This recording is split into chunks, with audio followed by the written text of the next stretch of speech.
The Zarkal shelter was supposed to be one of the most advanced orphan houses in the galaxy. Every species' young ones were cared for, there fed, raised, and eventually adopted into families across the stars. But today, the corridors echoed not with happy chirps or curious hisses, but silence. Caretaker alarms blared. "Cubs' vitals dropping," shouted a nurse. "They still refuse to eat." Inside the circular enclosure, 12 small, furred alien cubs huddled together, weak, shaking, and terrified. Their round ears drooped. Their tails lay limp like wilted vines.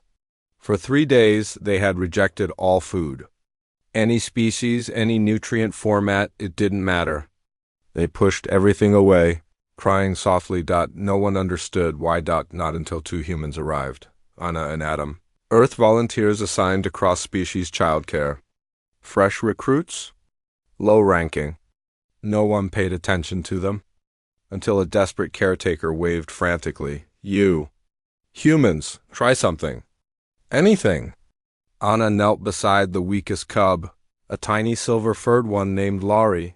The creature struggled to even keep its eyes open. Hey. "You're okay," Anna whispered, brushing its fur.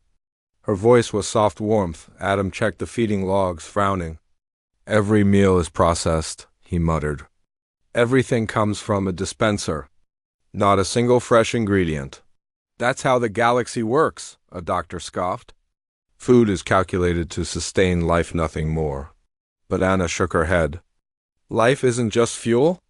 It's comfort, smell, memory." Something flickered in the cub's eyes. As if they recognized her tone, Adam leaned closer. "What if they're grieving?" The doctor looked confused. "Grieving?" "These cubs were rescued from hunters," Anna said quietly.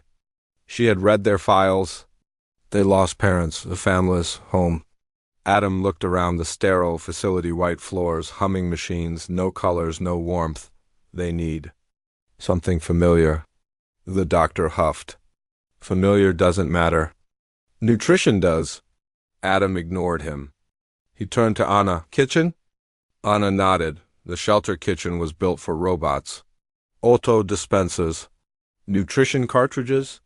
Everything tasteless and efficient, but humans improvised. Anna sniffed through storage. Nothing labeled in ways she understood. Adam found raw protein cubes. "This is closest to meat, right? And these vegetables?" "Kind of," Anna hesitated. "They glowed faintly," he grinned. "If they glow, that means vitamins." She rolled her eyes. "That's not how science works."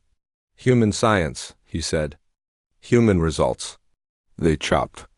They stirred. They tasted for balance, not for ration. Soon steam filled the room and a smell rose, rich, savory, soothing. Home. Adam smiled. "Grandmama's broth." Anna swallowed. "Think they'll like it? We just need them to want to live." The caretakers hissed with disapproval as the humans rolled a large pot into the cubs' ward. "They won't recognize it," a nurse warned. "It will confuse them." But the cubs' ears twitched. Their noses wiggled. One tail gave a weak thump and noddled broth into a small bowl and placed it before Laurie. The cub sniffed, hesitant. Anna didn't push. She sat, showing it was safe, finally. A tiny lick, a pause, then another. Then the cub shoved its whole face into the bowl, slurping desperately. Caretakers gasped. One by one, the others gathered, hunger sparked by scent and warmth. As they ate, tails lifted slowly at first. Then wag, a low rumble spread, cub purrs vibrating like tiny engines. Starting back up. Anna laughed through tears. "Look, they're smiling." Adam leaned against the wall, relief softening his shoulders. "They just needed love. Served hot." The doctor stared, dumbfounded. "Humans? Cooked? Who cooks?" Anna wiped Laurie's face gently. "Anyone who cares." Hours later, med readings stabilized. Cub energy surged. They tumbled over Adam's boots, trying to climb him. Larry curled in Anna's lap, licking her wrist with gratitude. "You two saved them," the doctor said quietly. "How?" Adam raised a brow. "Humans solve hunger with food, not formulas." "It wasn't the nutrients," Anna added. It was the smell of safety. The doctor bowed slightly, a rare gesture in his species. We thought you were primitive meat chewers, he admitted. We did not realize. You were nurturers. Adam smirked. We can be both. Word spread. Other shelters requested Earth-style broth. Other species observed the wagging tails. The healing hearts, diplomats whispered. Humans heal the young of predators. What else can they do? Predator tribes, once hostile, approached Earth with reverence, not fear. Anna and Adam continued cooking every day, surrounded by laughing staff and playful cubs. The cubs never forgot them. Not their warmth. Not their smell.